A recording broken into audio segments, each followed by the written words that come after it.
Okay, awesome. And let's start. Hi, everyone.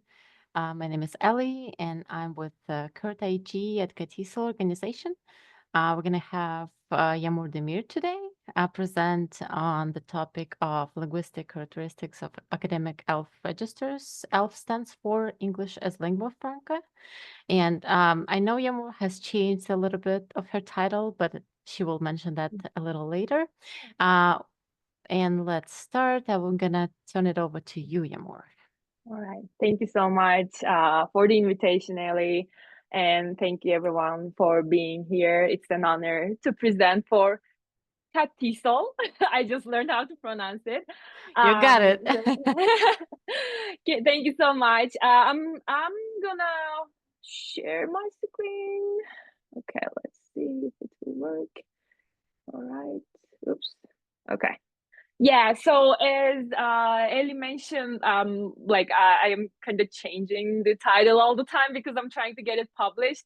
But basically, this is a study that analyzes linguistic characteristics of academic ELF registers, and these registers are research articles and blogs. And for this study, I conducted a multidimensional analysis. You might not be familiar with it. It's okay. Maybe you've heard factor analysis.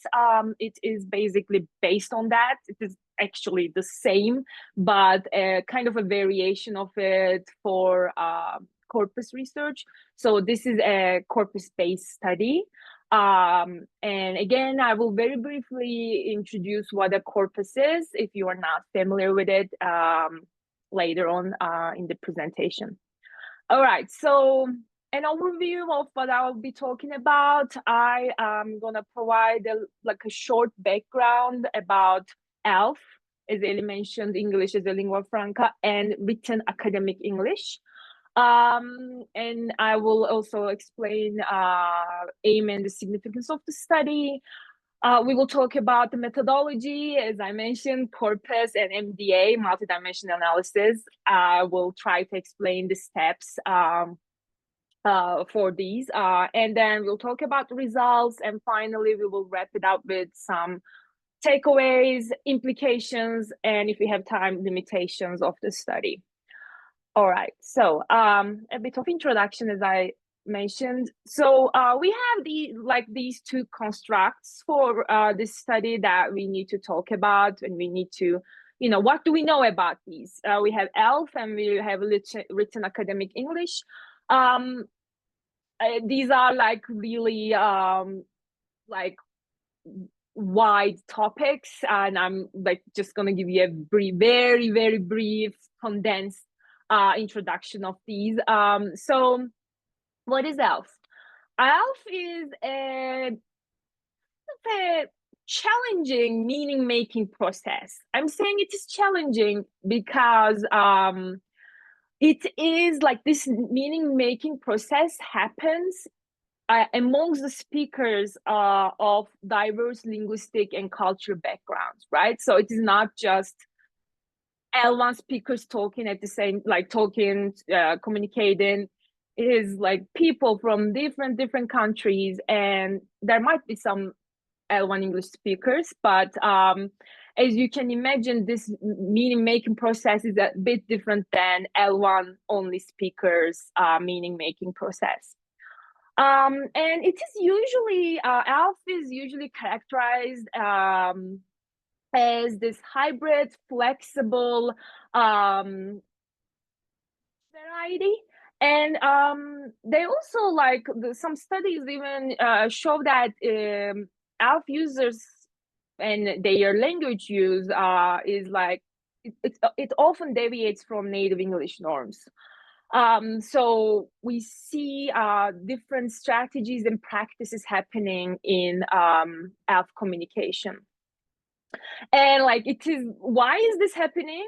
As you can guess, it is very important to recognize that sociolinguistic and local contextual factors play a huge impact on shaping the variability of ELF usage and practices, right? All these different L1s and cultural, backgrounds, they bring different things into the communication.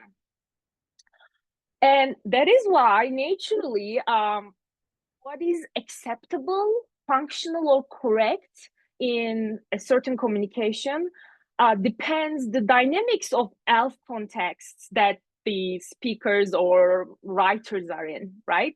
So it is very, very context dependent. So a strategy that may be, or a practice that may be a certain group of ELF users apply and benefit from might not be, applicable or beneficial in another ELF group because the context is completely different. And the other hand, on the right side, we have written academic English. It is also, okay, let me explain. So previously, it was believed that there was this prescriptive norms kind of assigned to written academic English. It was believed that this written academic English is distinct, consistent, and internally homogeneous. And when we hear about academic English, it's like, oh my God, it is formal and impersonal. Like we had these notions previously, but this has been changing. Like, first of all, I want to say this. For me, it is very hard to differentiate written academic English and written academic ELF. I do believe that they go hand in hand because I do very believe that ELF users shape academia, right? Because we are there. It is not only native speakers and their varieties. ELF users are there too, and it has a broad spectrum of diversity. Not only like it is hard to think it as this one homogeneous thing because the diversity comes from different L1s, different cultures, different writers, authors, as well as different registers. There are so many written academic English registers out there, like textbooks, research papers. We have research blogs, like many of them that you can think of. And that is why now with like new studies, it's showing that written academic English is actually very context dependent, transient, and personal, just like ELF, basically. And like based on these studies, we observe actual linguistic variation found in various academic texts and registers. So it kind of challenges the notion of like this perception of monolithic, standardized written academic English. So basically, at our hands, we have these two very context-dependent and non-monolithic constructs. And what I aimed for this study is to take ELF and its very, very close relationship with written academic English into consideration. And I also wanted to see whether register matters for ELF, in ELF. So I want to explain it a bit more. Like while linguistic variation across registers, like you can think of research articles or blogs, have been established in other contexts, particularly in non-ELF, I'm going to say non-ELF contexts, there has been very limited empirical validation of whether these patterns hold for ELF users. So this study explore whether register expectations are practiced by ELF population as well. So would you mind, sorry for interrupting, would you mind mentioning what register is or what you understand as register for our folks that might not be aware? Okay, sorry. Yeah, sure. You you probably maybe heard genre. We have a difference, but you can think genre as register. Like so, basically, when we use language, we use it differently depending on some situational characteristics, and I will talk about that in a minute. So different contexts require different use of English, right? So this context can be spoken, oral, or written. So presentation, the language you use while giving a presentation is a lot different when you're chatting with your friend, right? So these different contexts and the patterns of language that the context require, we call them registers, basically. And registers can have sub-registers, like they can have so many branches. It is a very big field in especially if you're interested in corpus linguistics within it, and or if you know Doug Biber. I will mention him a bit more later on. So I hope it is easier to understand now. Yeah, Like, it makes sense. yeah, It okay, makes sense. all right, Yeah. thank you. So basically with this study, I wanted to offer an empirical glimpse into the linguistic variation happening in ELF academic discourse. And I also wanted to corpus-based ELF study, which is very rare, and I'll explain why. And also introduce this multidimensional analysis into this field as well. All right, so and the research question for this study is, to what extent is there linguistic variation between ELF academic research papers, so research articles, research papers, I will use them interchangeably, and ELF academic research blogs. All right. So moving on to the methodology, I might confuse you a bit more here. Bear with me. So I keep saying corpus, and this is I think a corpus strand presentation. So some of you might be familiar with it, some of you may not. I just want to very briefly explain what the corpus is, because as I said, this is a corpus-based study, and I use the corpus. So a corpus is basically a very large collection of real life, authentic texts. Don't get me wrong, when I say text, it doesn't need to be only written discourse. It can be a spoken corpus. There can be a spoken corpus as well.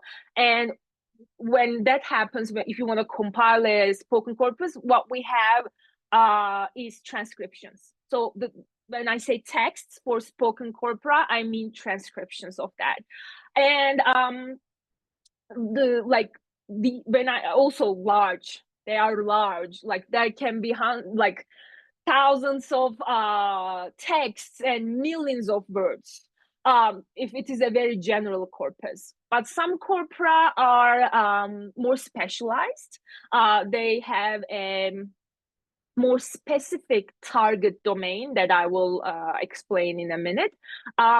Then, like, let's say if you're targeting Shakespeare's language in his plays, then your target is like so focused that you can have a specialized corpus including all of the available texts, and probably won't have millions of words, of course. But if you are targeting English, American spoken English, imagine, like, to make it representative, how big that corpus, like, or how many texts do you need, or how many different speakers do you need. So what do we do with these corpora? We take them, we use them to study how language is actually used in real life authentically.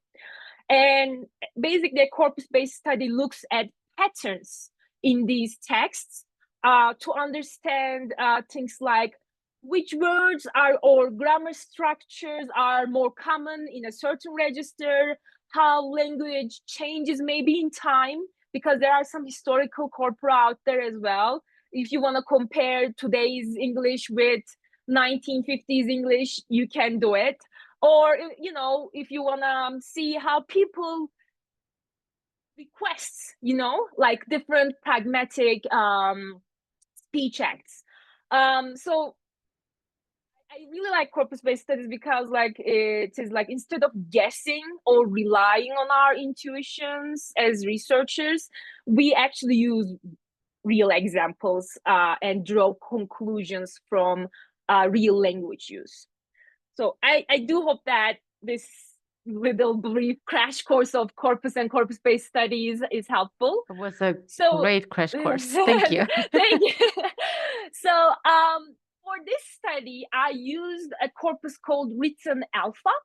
So this is a Finland-based ELF corpus. And the primary purpose of the compilation of this corpus was basically to support ELF research. Like, come on, why don't we use this great field for ELF research? Their target domain is the written academic works of ELF users. So it is a broad one. It is not a specialized one. I just want to here briefly talk about something that kind of bothers me. Unfortunately, there are not many available ELF corpora out there. As far as I know, there are only 2, 3 of them, and they are kind of outdated. They are from early 2000s. So that, remember I mentioned like there are few corpus-based ELF studies. This is one of the reasons. There are not many available ones out there. Although we have so many corpora out there for so many target domains, for this specific domain, like just ELF users, it's not very common. It might be because, well, corpus compilation is such a challenging task. Ellie knows, like we had a first-hand experience with this in our graduate program. And maybe like it takes so much time, effort, money, unbelievable. And maybe the diversity of ELF users and reaching out them makes it harder for the compilers, even harder than compiling a native corpus. So that's my guess, but I don't know, of course, why there aren't many out there. So going back to this particular corpus, as I said, since the target is so broad, so wide, like they need to represent this target with certain registers, right? Because there's no way we can reach all ELF usage of academic writing. Like, so the compilers decided to represent this target domain or operationalize this target domain through 3 registers: academic research papers, academic research blogs, and PhD examiner reports. So for this study, I am using only the first 2 registers. Why? Fortunately, PhD examiner reports is not a register that has been explored much. It is a very niche register, I would say. So I don't know much about it. So it will be hard for me to compare what we know and how ELF users use language in these registers. So I got rid of that one, and I had 150 texts for each register. And I also want to mention this: the compilers pointed out that, highlighted that the research papers did not go through any professional editing or proofreading. Actually, they were unpublished manuscripts. So they wanted to say that like these are truly ELF, like they were not advised, or like, well, we do it sometimes as L2 English users, like we don't trust our language or something. Oh my God, I made so many mistakes. So we send it to a, native speaker and they proofread it, edit it. So these are purely ELF users' productions. And again, is this corpus perfect? No corpus is perfect unless it is very specialized, like the Shakespeare's plays.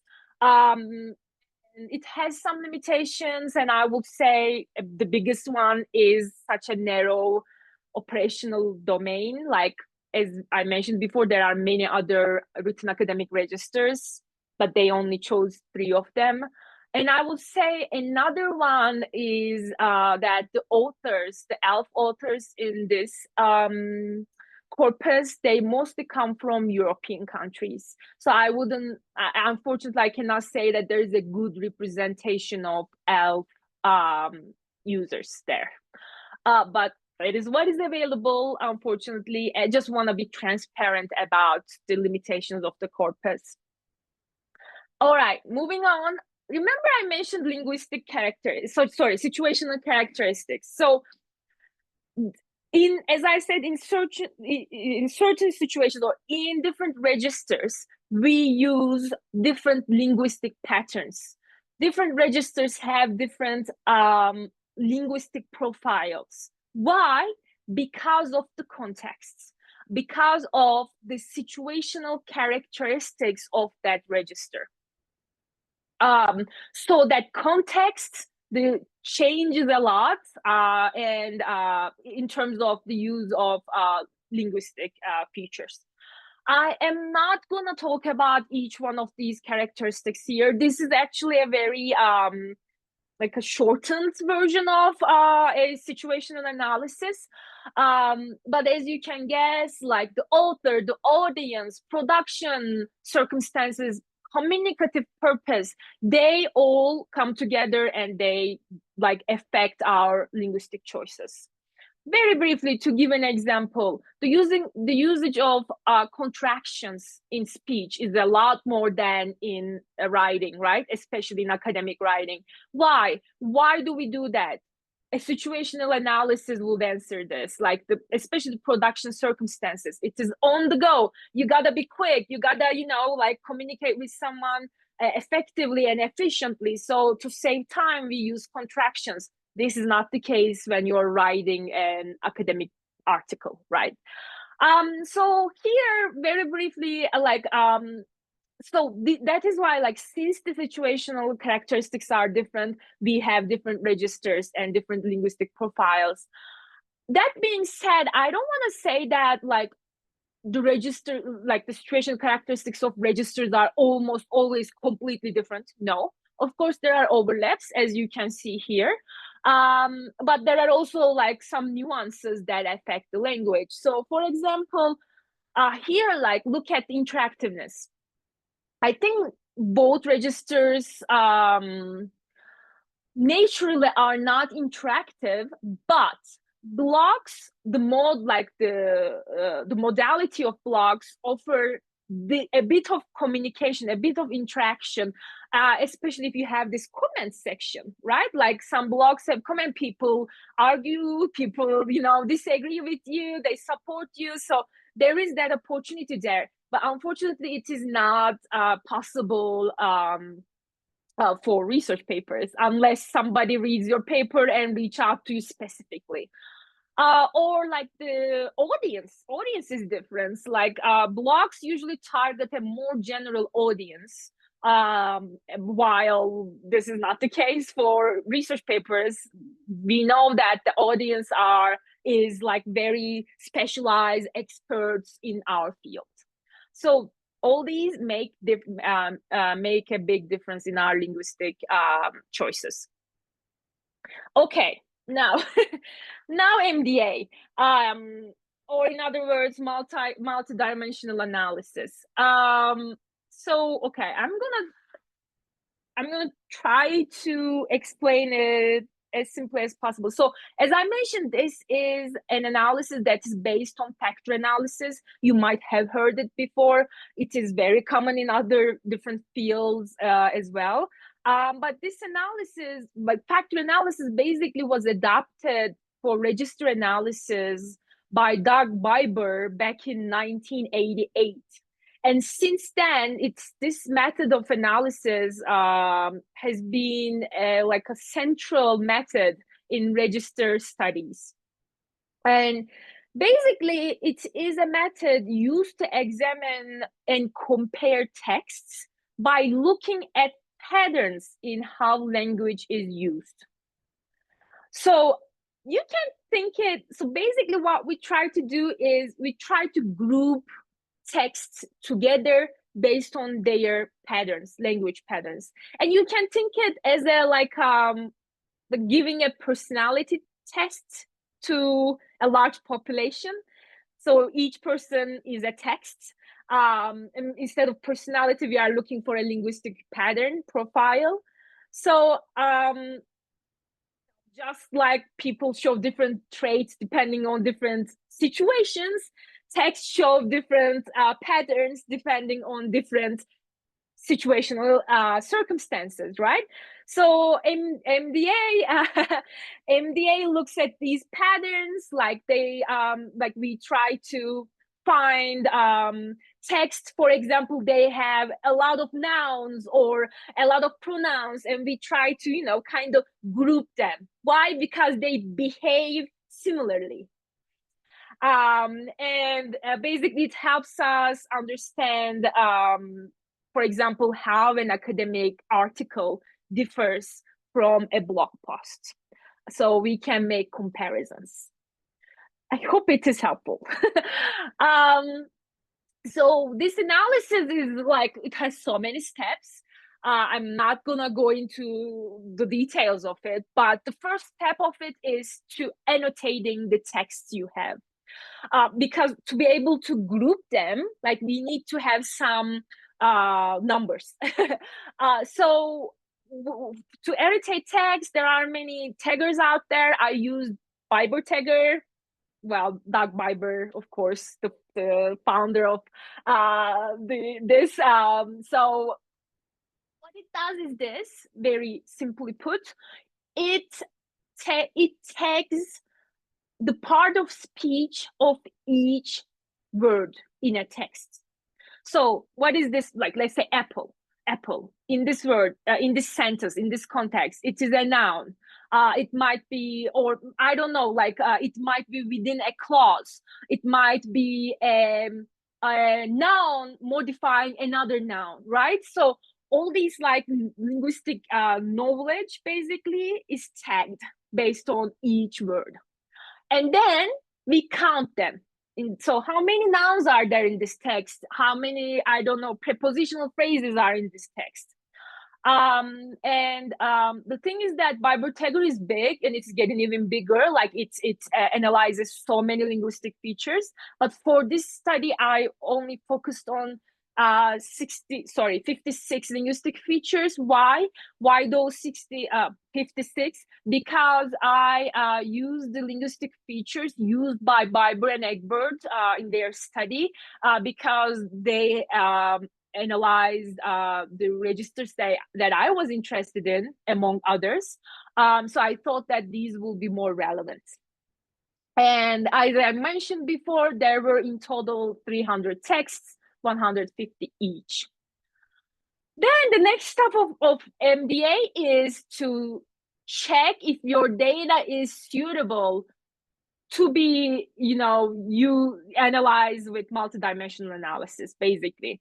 So without going into detail, there are some tests for that. I conducted those, and it was confirmed that my data set was appropriate to be run for factor analysis. MDA factor analysis, they are the same. What is the difference? Not so much, honestly, but I will tell you this. So after you run this test, you find factors. What are these factors? These are the prominent patterns that the test could find, right? And in my study, I could find 2 factors. Why do we say dimensions? You will hear me say dimensions as well. Dimensions are the interpretations of these factors. So these patterns, I analyze them qualitatively, quantitatively, and say, oh, you know what? It seems like this pattern shows this interpretation. Then we call that a dimension. Basically the same thing, just more semantics a bit. 2 factors, as I mentioned, and so these 2 factors accounted for 30% of cumulative shared variance, which is not too bad for a two-factor solution. And at the end, I only had 31 linguistic features instead of 56. Why? Because sometimes some linguistic features do not show any kind of pattern. Like you cannot, see any, like anywhere like that you can put them. It doesn't fit anywhere. They don't show anything. So they kind of get eliminated, if it makes sense. So yeah, 31 features explaining 30% of variance, which is nice. And then once we have this, we have mean scores computed for each register. And I had some t-tests and effect sizes conducted separately afterwards. So if you're ready, let's move on to results. Oh my God, I'm talking so much. I should hurry up. I know. Okay. Yeah, just so you know, you have 20 more minutes max. Perfect. Yeah, got it. Thank you. Okay, so first factor, first dimension. So when I analyze the first factor, I realized that it shows a pattern of interaction-focused versus information-focused academic discourse. So on this right side here, you can see the linguistic features loaded into this factor, right? And sometimes we have poles in factors. What I mean by poles is that this, like you see there is a line over here, and above this line, all the loadings are positive, below they are negative. So what it means is that these ones here on top, while they occur together very frequently, the ones on the bottom are usually not there, do not occur in the text, and vice versa. So it is like the poles are pushing each other away, basically. So when we look at the positive pole linguistic features, we see that it shows an interaction-focused discourse, like personal pronouns, contractions, clausal style, deictic adverbs, right? This, that. And this turns out to be more common in blocks. On the other hand, the negative pole, when we look at the negative pole, we see that there is a pattern of informationally dense discourse, like using nominal and phrasal structures to basically say what we want to say in the most concise way. That is the goal, right? So we see this happening more in research papers. That's not, surprising. Like, I want to say that, like, again, this is not groundbreaking. This is not a new dimension that I found. Actually, back in 1988, Doug Biber's first study, he had a factor that he interpreted as involved versus information production. This is how he named it. So more simply put, at least the previous slide, the upper part is for blocks, what's used in blocks usually, and the lower part where the negative results are for research papers, right? Yes. So we see these linguistic features on top occurring more frequently in blocks, while the ones negatively loaded or negative pole happening more in research papers. Okay, makes sense. Okay. And I want to say that this is not a clear-cut situation, and I'll explain what I mean in a couple slides. But this is the general tendency, let's say. So you can also see here samples from each register. So as I mentioned, the factor, like this pattern, has been found before by many researchers, but especially by Doug Biber back in 1988. But the difference was that in his data set, he had both written and spoken data. So this was the first clear pattern to differentiate them. But the difference is that in my data, I don't have any spoken data. It is only written, but I am seeing a more oral discourse like linguistic profile. So I was like thinking, why? Why is this happening? This is written. Why do we have this interactionally focused discourse? Well, again, going back to the situational characteristics of blogs, it gives you that option. Not all written discourses are, it doesn't mean that they have no interaction, but think about texting, right? So since blogs offer that affordance, basically, so the writers, or bloggers, they utilized it. Similarly, the audience is a lot different. As a blogger, you want to be followed, right? You want to have likes, followers, whatever, visits, clicks. So you want to be able to come across approachable or more likable or whatsoever, and interaction, like having a more interactive blog might help them achieve this.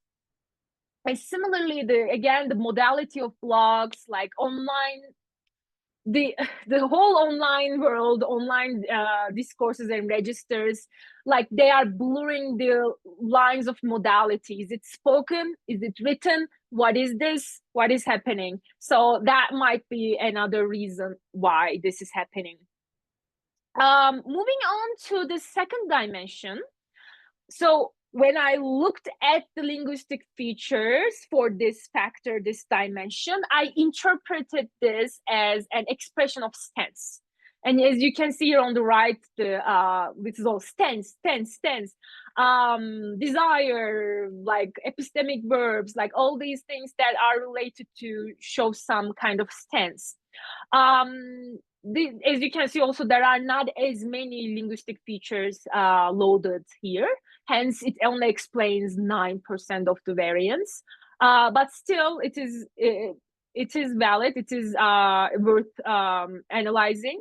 Another difference is that there are no poles here, a positive and negative pole, because when you look at the negatively loaded features, there's only one, and it is hard to come up with a pattern here.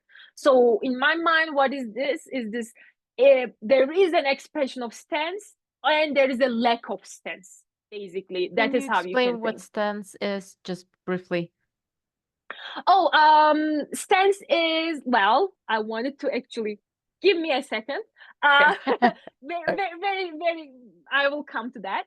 So as I mentioned, like in the positive pole, and we only have the positive pole, we have overt expression of stance. The authors express their stance, and we see it more frequently in research papers. And stance. So Biber and Finnegan, they said there are multiple types of stance, and in my study, especially found evidentiality and effect stance more evident in research papers. And what I mean by stance is, so evidentiality means that how an author kind of supports their ideas, especially more empirically, maybe, like the studies show that, right? Like it has been claimed that all these like knowledge saying that I am putting my stance here, like this is what I think, but it is not just what I think. This has been supported by other studies as well. On the other hand, effect is a bit more personal. I disagree. I hold the opinion this, like, or you will see in a minute in the little excerpts I have. There are different linguistic ways to show them, but basically in this study we see a lot of evidentiality and effect, emotions kind of stats. So like we see stance happening more in research papers, and there were some really highly negatively scored blog texts. They had no stance whatsoever, and it was more like sharing procedural information and facts. Right, dun, dun, dun. This is what is happening. More like a Wikipedia, I would say. Wikipedia entrance. So here you can see some excerpts like here, like the first one is more evidential, the second one is more effect based sense. So I regard this, I disagree. There were a couple more here. Oh my god, I think that, right? Meanwhile here, like it is talking about principles, theories, teachers claim that the assumption that any study, so it is like showing other studies as evidence, but here it is more personal in the philosophy, I would say. And talking about this, while doing my qualitative analysis, I realized that discipline plays an important role in the type of stance. When the research paper is for educational sciences, there was more of evidentiality stance, and it was, let's say, a philosophy paper, then it was more effect stance. And this is not surprising. Again, this is not something, oh my God, that is new. No, that is normal. That is what I think everybody would expect. And again, this dimension, similar to the first one, is not groundbreaking. It is not completely brand new. This has been found many times before. For example, in by Brennan Egbert's study back in 2018, they named it as literate stance. And in line with the current findings, they state that research articles is the register that is most marked for this dimension. That is the register where in which they find this pattern occurring the most, right? But a big difference here is that they also note that academic blogs exhibit this as well. So here comes the tricky part. So far, we can say that does register matter? Yes, right? Like we see that academic blogs and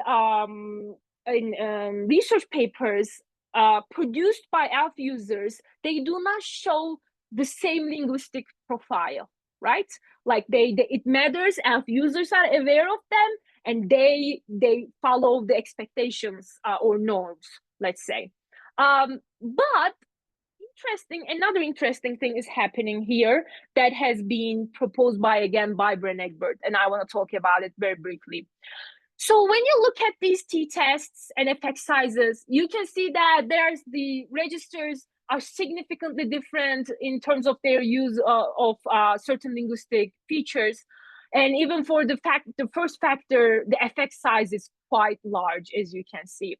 But when I was looking at these box plots, I was like, yeah, but overlaps, right? Like it is not like they belong to different words. Like, oh my God, academic blogs are from Venus, research papers are from Mars. No, there are overlap. Like you can see, look at these whiskers, especially. Remember, I mentioned that research paper,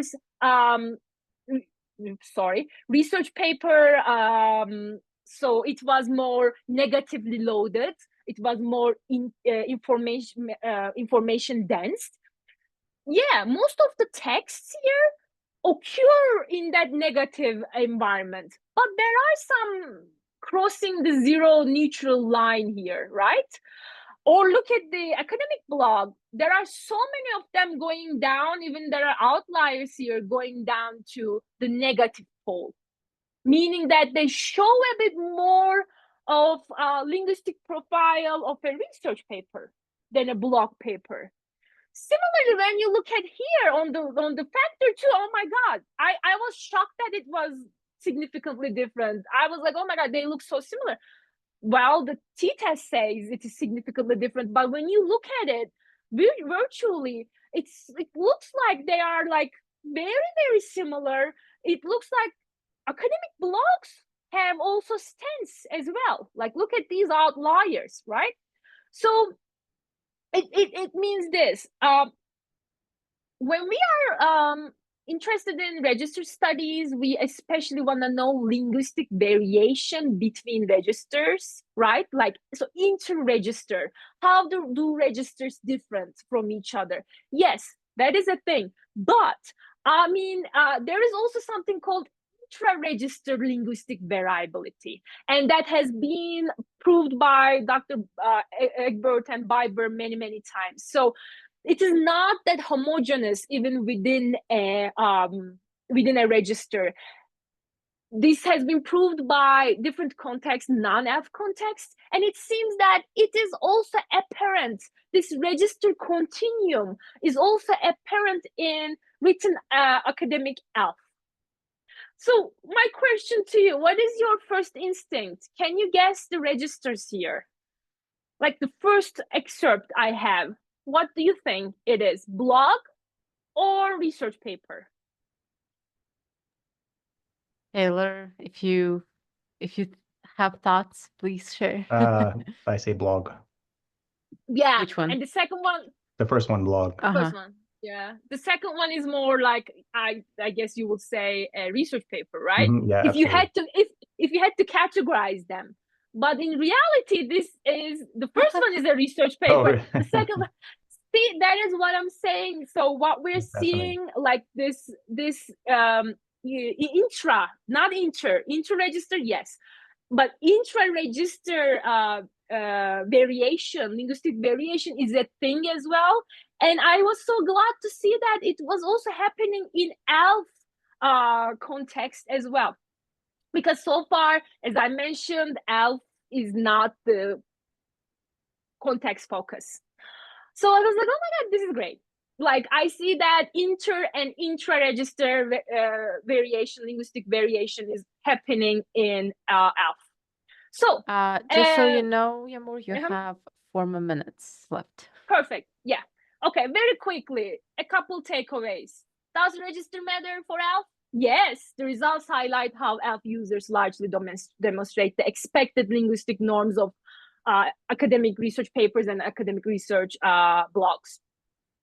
But this is like a side note, footnote, whatever you want to think about this. When I was like writing this paper, I was thinking all those previous studies, they either specifically focus on native contexts, or they never specify the context. That's why I'm calling non-ELF. I don't know what the context is. So I feel like it is highly likely that numerous multidimensional studies on academic registers actually inadvertently maybe capturing ELF language use. Maybe all these norms and expectations that we are talking about when it comes to written academic registers, maybe they were already formed by users, not necessarily native, speakers. So it was like, oh my God, these studies should pay more attention, who are producing the language, who are writing these texts. So maybe all these norms are already belong to ELF users. It's a side note. Another thing I realized is that the mode matters. The discrepancies between ELF and other varieties of English, I think, are more noticeable in spoken language than written forms. Written forms of ELF language shows a more unified, more similar to native forms kind of use, while spoken ELF usage is more hybrid, more different. And finally, it was nice to see that this study also supported the claim that registers are not isolated constructs, but exist on a spectrum. So it was nice to see that as well. Very briefly, some implications of the study. I want to say, I think this study and many, many other studies, register studies, would suggest that teachers should highlight the importance of register awareness. Maybe not for beginner students, that might be a lot, but for advanced L2 riders, they should know that there are different academic registers require different linguistic choices, right? So this can help teachers emphasize register specific instruction in classroom. So we have seen it. So if you're writing an academic research paper, maybe you should use these particular grammatical features more. In another one, we have lists out there, literally, teachers can utilize them. The other thing is maybe teachers can provide different strategies for different modes of communication. So as I mentioned, like the flexibility of and uniqueness of ELF is more associated with spoken discourse than written discourse. So maybe, like, then again, the strategies that we provide to students should differ. Maybe when we are teaching speaking, we should teach them like the ways to make the meaning making process the most effective and efficient way instead of grammar. Well, like, how can you back channeling? How can you ask some, like, if you don't understand something, you know, how can you communicate on the spot? But when it comes to writing, maybe we can focus more on grammar, because it seems like linguistic features matter more there. Different strategies.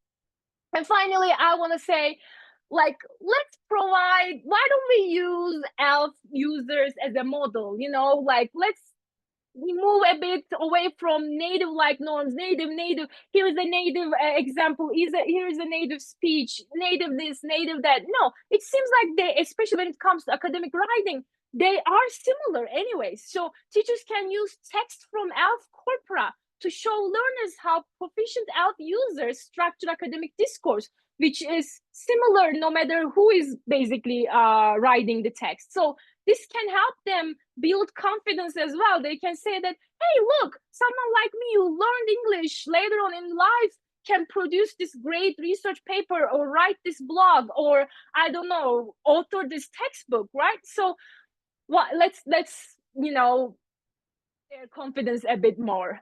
I know we don't have time, so I'm going to skip the limitations. Mind you, there are many for limitations of this study, of course. But if you're interested, I can talk about it later. And yeah, that is it. Thank you so much. If you have any questions, I can try to answer. And here's a list of references. Thank you so much, Yağmur. That was amazing. Okay. I like how you were advocating for ELF non-native speakers. We should use them as standard as well, not only natives. Yeah. Nice. I love that. Yep. All right. Thank you so much, Was Yağmur. I on time? Yeah, you were on time. Awesome. Okay. Thank you so much. Thank you. Taylor, so if you have any questions, please feel free to ask Yağmur. If not, I can ask some more. And No, thank you very much. It was very interesting. I appreciate it.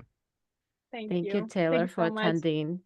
Yağmur, I do have a question that I'm interested in within your talk. How did you decide to compare research papers and blogs? Why this idea in particular? Okay, that was not my initial idea. Oh my God, the idea was not like, I need to compare these two registers.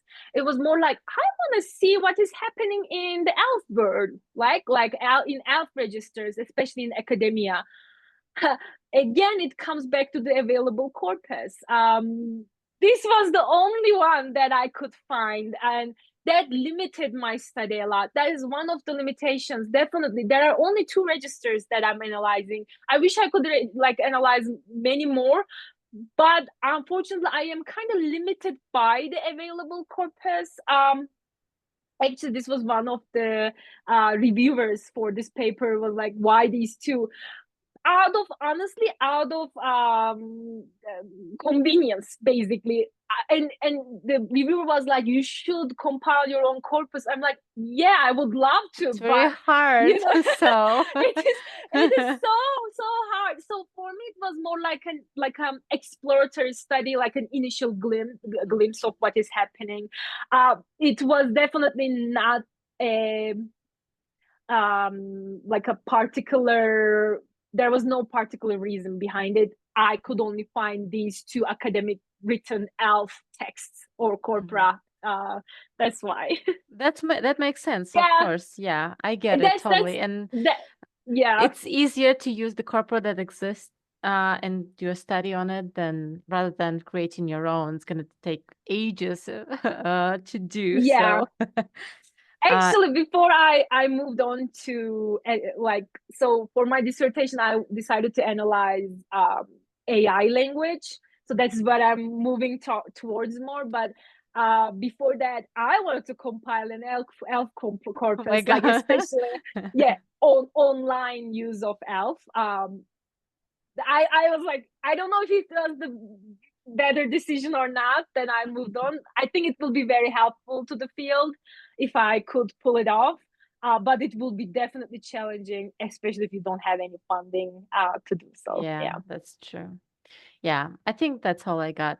Taylor, please feel free to ask any questions if you came up with any. If not, we can just end it here.